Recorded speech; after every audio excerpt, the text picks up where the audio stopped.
Hello students, good morning to all of you, and today I am going to teach you about chemical reaction and equation. This is full chapter revision. Okay, so I will cover each and every topic as per as NCERT syllabus.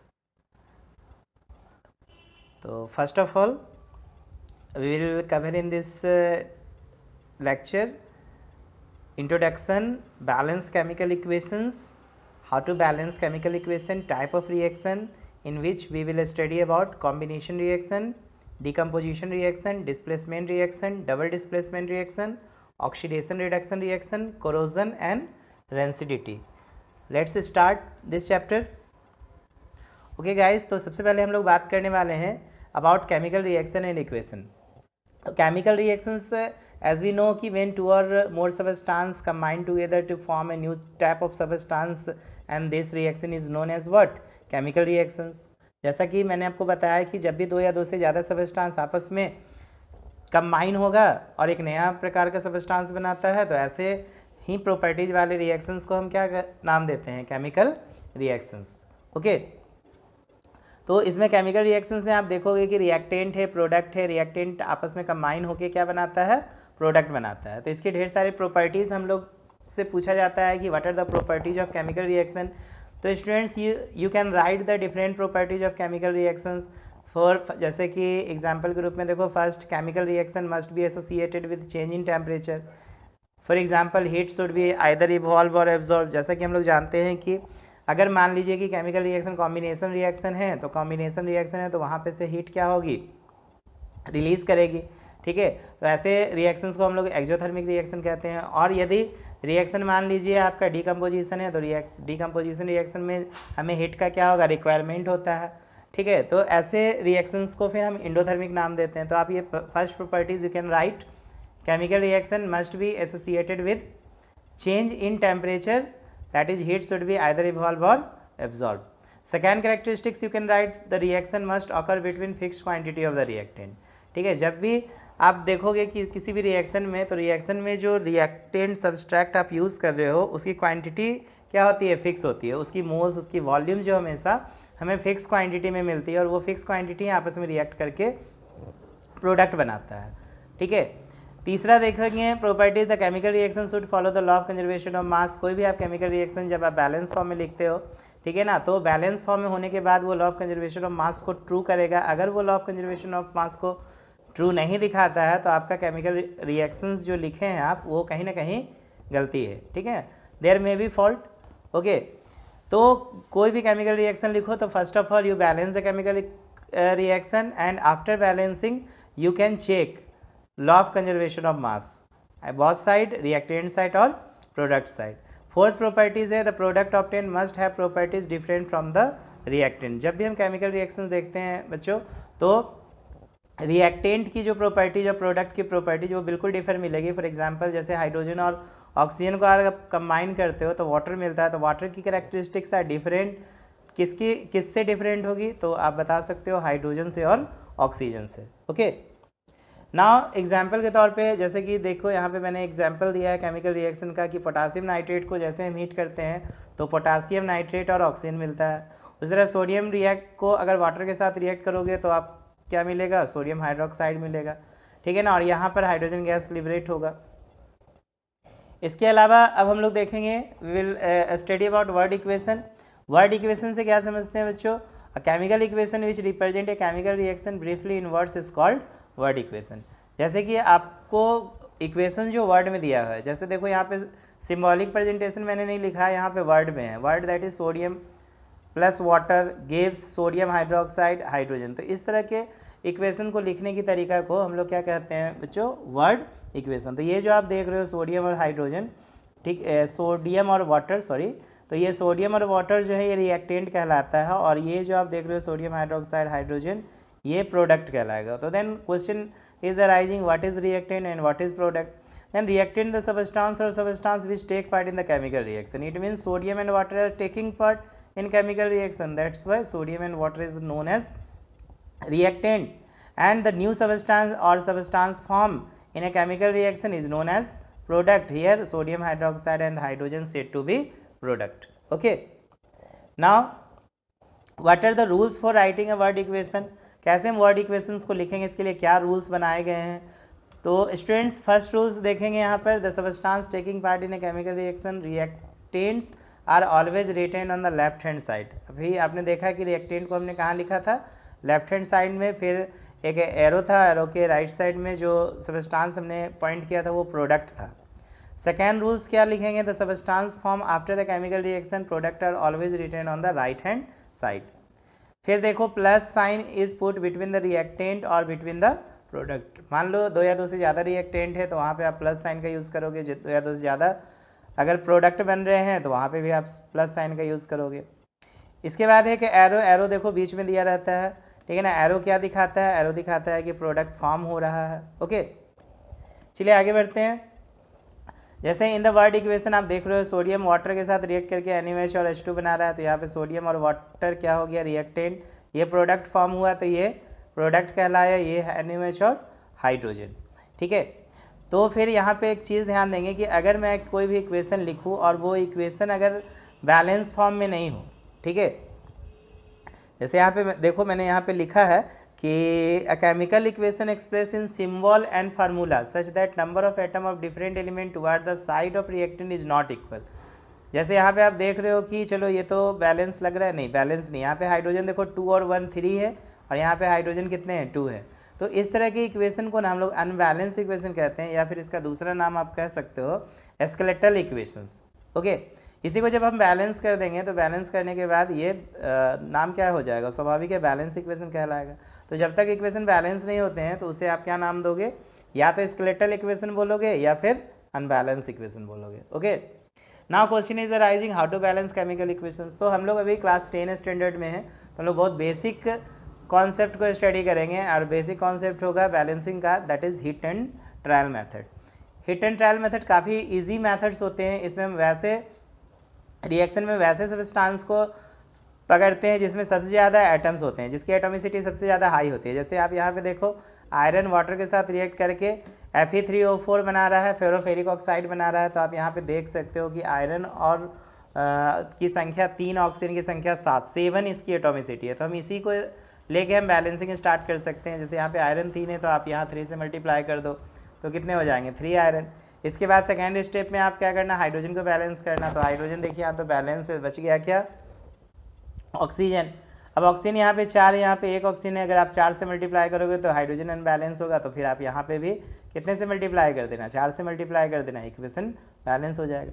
तो अपने rule क्या देखा, rule में हमने देखा ना कि सबसे पहले वैसे हम लोग रिएक्टेंट या प्रोडक्ट में वैसे सब्सटेंस या वैसे कंपाउंड को हम पकड़ रहे हैं जिसमें सबसे ज़्यादा क्या हो, नंबर ऑफ एटम हो, ठीक है ना। वहाँ से अगर आप बैलेंस करना स्टार्ट करते हो तो सबसे आसान वे में equation hit and trial method के माध्यम से बैलेंस हो जाएगा, यू कैन बैलेंस इजली। हाँ, बस शर्त कि ध्यान देना है कि सबसे पहले आप ये सब जो मेटल वगैरह है इसको बैलेंस कर लो। ये ऑक्सीजन और हाइड्रोजन को आप लास्ट में बैलेंस करना, कोशिश करना कि ऑक्सीजन को हम लास्ट में बैलेंस करें, उससे पहले हाइड्रोजन को बैलेंस कर ले, इससे बैलेंस करने में आपको आसानी फील होगी, ठीक है।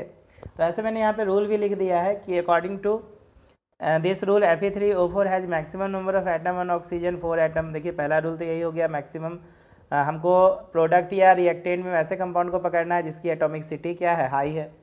फिर देखो हम लोग यहाँ पे देख रहे हैं कि जो जो एटम बैलेंस नहीं है सबसे पहले उसको बैलेंस किए, फिर धीरे धीरे हम लोग दोनों तरफ लेफ्ट चेक करते हुए रहेंगे और फिर फाइनली हाइड्रोजन को बैलेंस करेंगे और फिर ऑक्सीजन को बैलेंस करेंगे। तो ये आप रूल फॉलो कर सकते हैं। अब एक बार रूल को पढ़ेंगे, ठीक है। तो इस आधार पे हम लोग इक्वेशन को बैलेंस किया जा सकता है क्या। तो सबसे पहला इसमें मेन रूल यही है कि सबसे पहले आप वैसे कंपाउंड को पकड़ो जिसकी एटॉमिसिटी हाई है, वहाँ से आप बैलेंस करना स्टार्ट करो। हिट एंड ट्रायल मेथड आसान है और आसानी वे में इक्वेशन बैलेंस हो जाएंगे। ओके, अभी मैंने आपको जस्ट बताया था कि रिएक्शंस जो होते हैं कॉम्बिनेशन रिएक्शन और डिकम्पोजिशन कॉम्बिनेशन, जनरली ज़्यादातर कॉम्बिनेशन रिएक्शन आपको क्या देखने को मिलेंगे, एक्सोथर्मिक, एंड ये डिकम्पोजिशन रिएक्शन क्या मिलने वाले हैं, एंडोथर्मिक।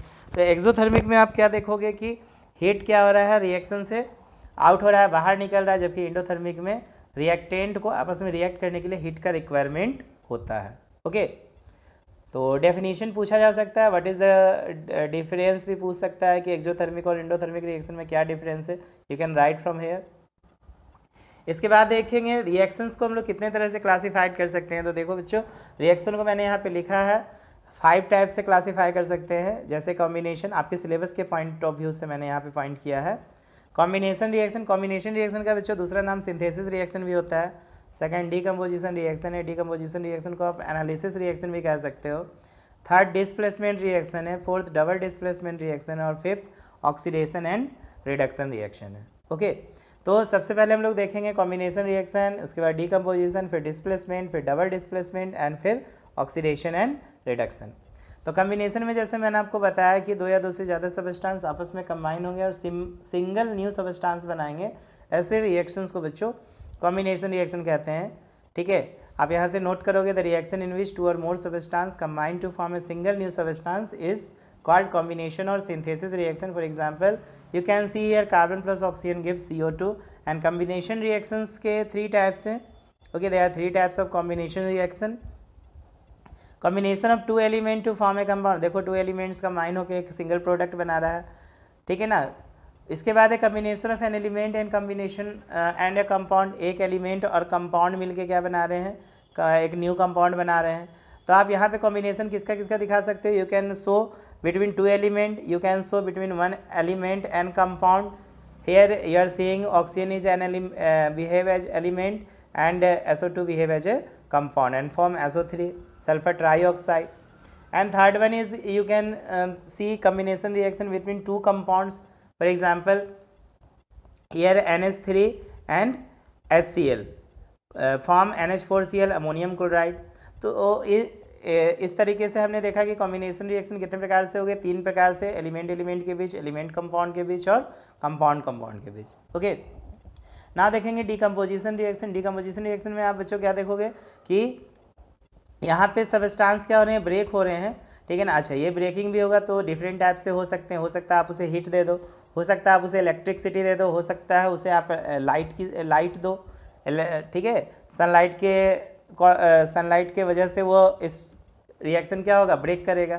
तो इस तरीक़ा से देखा जाए तो डीकम्पोजिशन रिएक्शन भी कितने टाइप के होते हैं, 3 प्रकार के होंगे। ओके, पहला आप देखेंगे डीकम्पोजिशन रिएक्शंस में,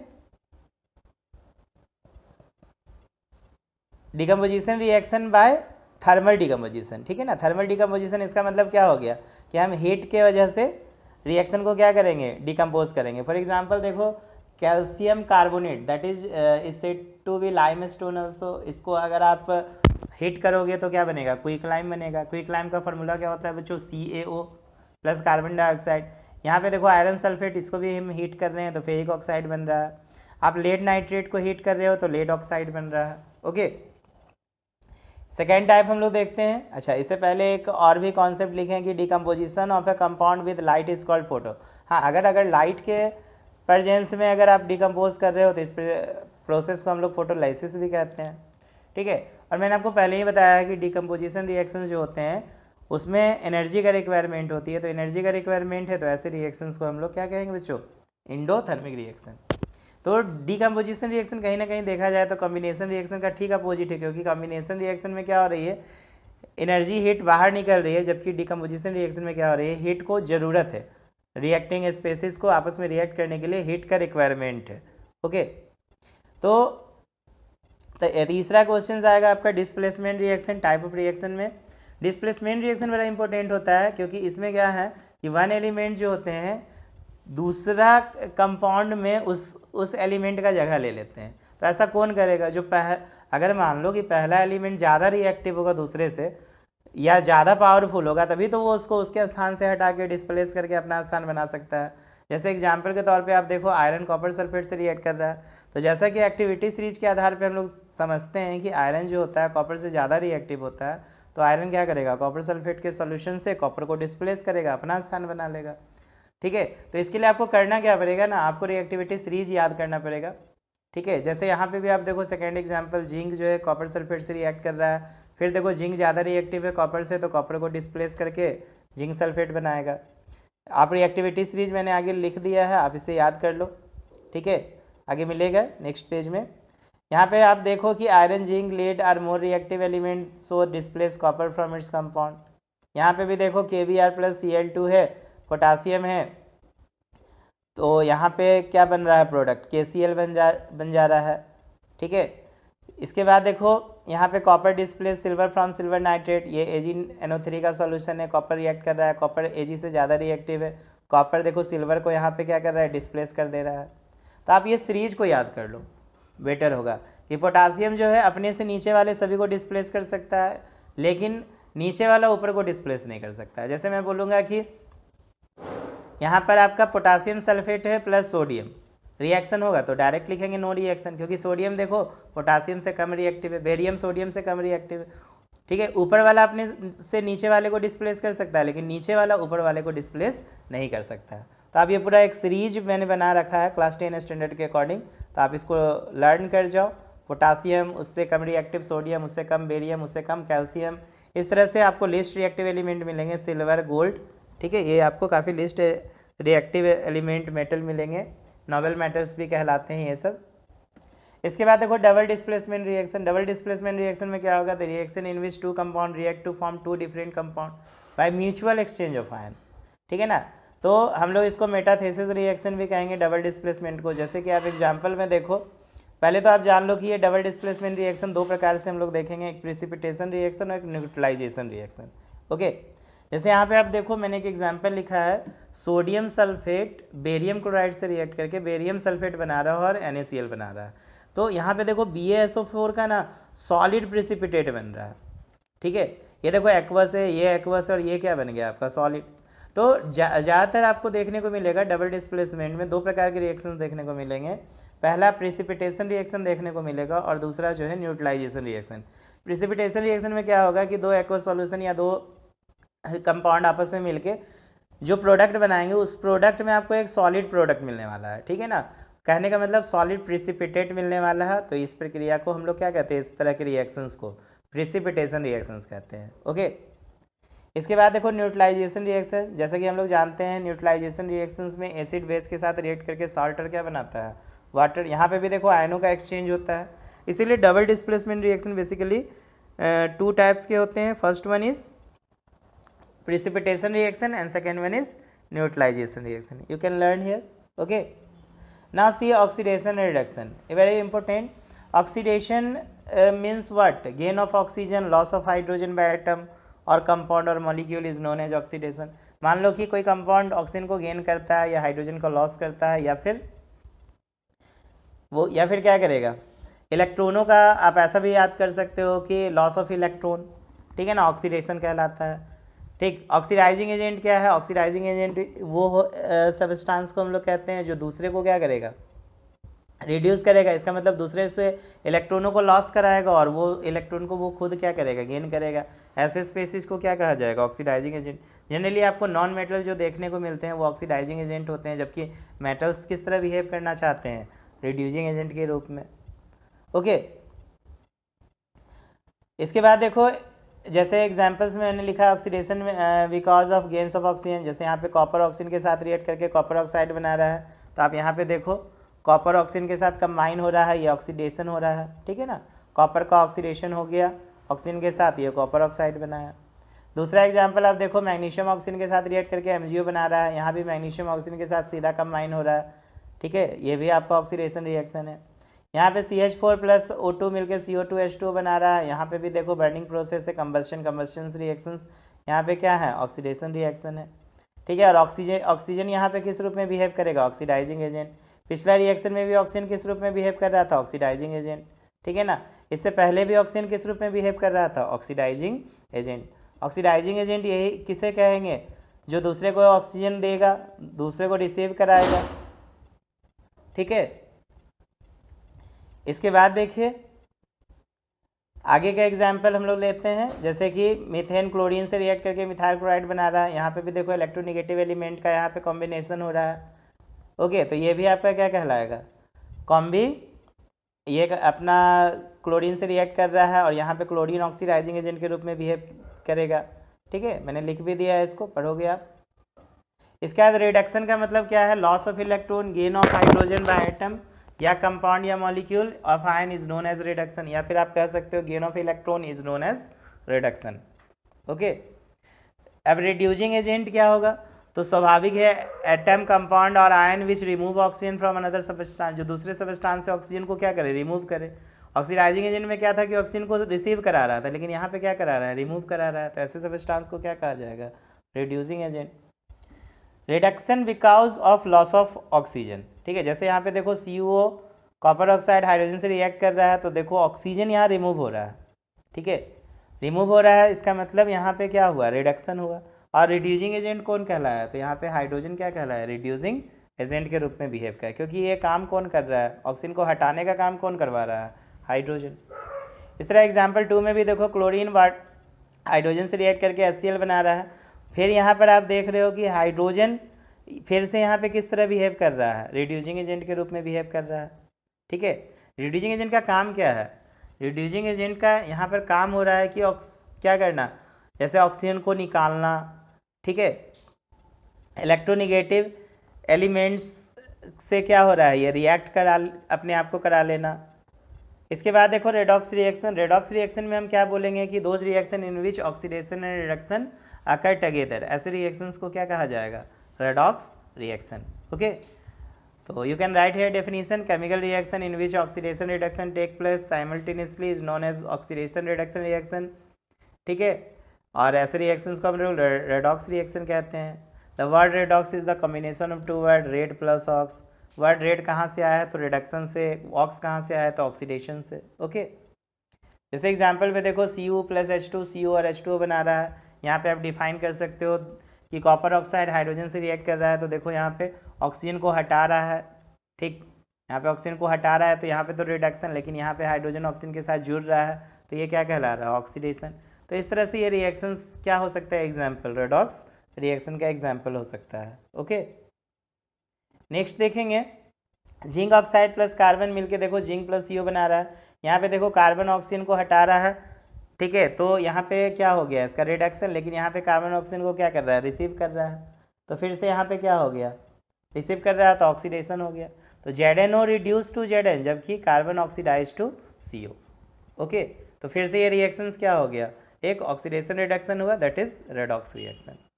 कोरोजन क्या है, कोरोजन बच्चों देखिए क्या है कि जैसे कि मेटल जो होते हैं, ठीक है, एयर से मॉइस्चर से रिएक्ट करके अपने ऊपर एक लेयर बना लेते हैं, जैसे आपने सुना होगा रस्टिंग के विषय में, ठीक है ना, आयरन क्या होते हैं, मॉइस्चर से रिएक्ट करके रस्ट बना लेते हैं, ठीक है, उसमें एक भूरे कलर का लेयर चढ़ जाता है जिसे आप जंग लगना भी कहते हो, ठीक। तो कोरोजन का सिंपल सा मतलब है gradual destruction of metal because of formation of respective oxide, hydroxide, sulphide because of chemical reaction with substance is known as corrosion. आप एग्जाम्पल रस्टिंग का दे सकते हो, ठीक है ना, मेटल देखो react with oxygen, sulphide, moisture etc, और ये सब कहाँ मौजूद होंगे, तो इन्वायरमेंट में मौजूद होंगे, ठीक है।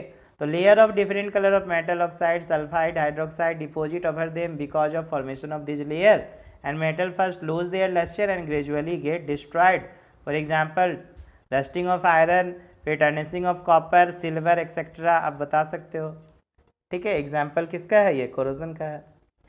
एग्जाम्पल आप रस्टिंग ऑफ आयरन में मैंने भी जस्ट आपको बताया कि जो आयरन्स होते हैं वो मॉइस्चर से रिएक्ट करते हैं तो उसके ऊपर एक ब्राउन कलर का लेयर चढ़ने लगता है, ठीक है ना, और ये रस्ट कहलाता है, इस प्रोसेस को हम लोग रस्टिंग कहते हैं, रस्टिंग ऑफ आयरन।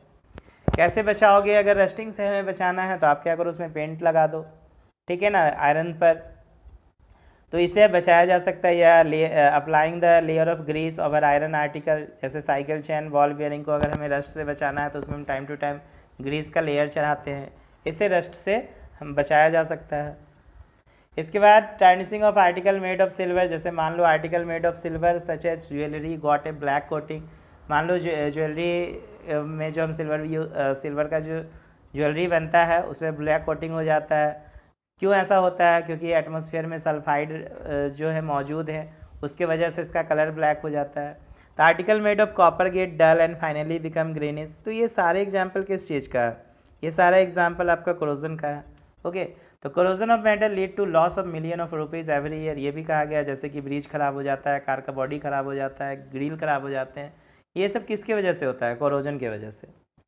रेंसिडिटी आपने सुना होगा, जैसे कि मान लो जो आप मान लो कि रात में हम लोग क्या किए, बने हुए खाना को छोड़ दिए और सुबह देखे तो वो ख़राब हो गया, उसमें स्मेल आ गया, इसका मतलब क्या हुआ कि जो फूड में मौजूद ऑयल होते हैं वो ऑक्सीडाइज हो जाते हैं, ठीक है। तो oxidation of fat present in food is known as what, rancidity.